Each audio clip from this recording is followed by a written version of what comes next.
on Bushwick.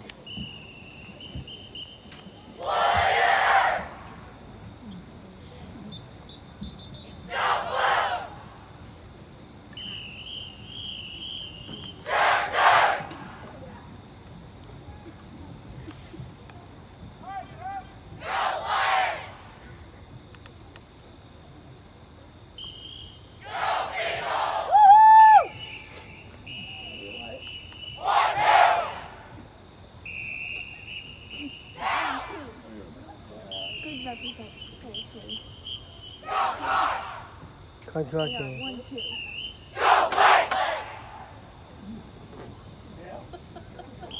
Turn there. Ladies and gentlemen, this coming Wednesday will mark the 18th anniversary of September 11th, 2001. On that tragic and historic day, nearly 3,000 people lost their lives as a result of a violent attack on our country. The historic events of September 11th were a series of coordinated suicide attacks by Al-Qaeda upon the United States of America. On that morning, 19 Al-Qaeda terrorists hijacked 4 commercial passenger jet airliners.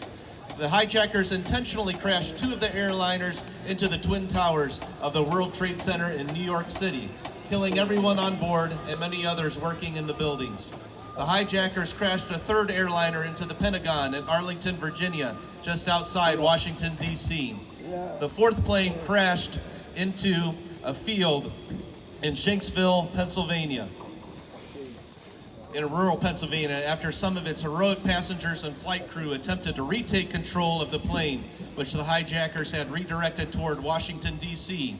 There were no survivors from any of the flights. The events of that day and on the days after shocked our nation and filled us with grief as we watched the footage on TV and read about it in newspapers and magazines.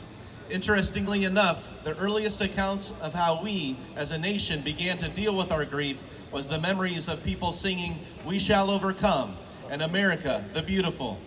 The first organized public event following the attacks was a concert by the New York Philharmonic in which the Brahms Requiem was performed. It was music that gave us the beginning of a sense that life might go on. Music and all of the arts are a basic need of human survival. Music is one of the ways we make sense of our lives, one of the ways in which we express feelings when we have no words, a way for us to understand things with our hearts when we cannot with our minds. That is why the arts deserve to be an important part of every child's education.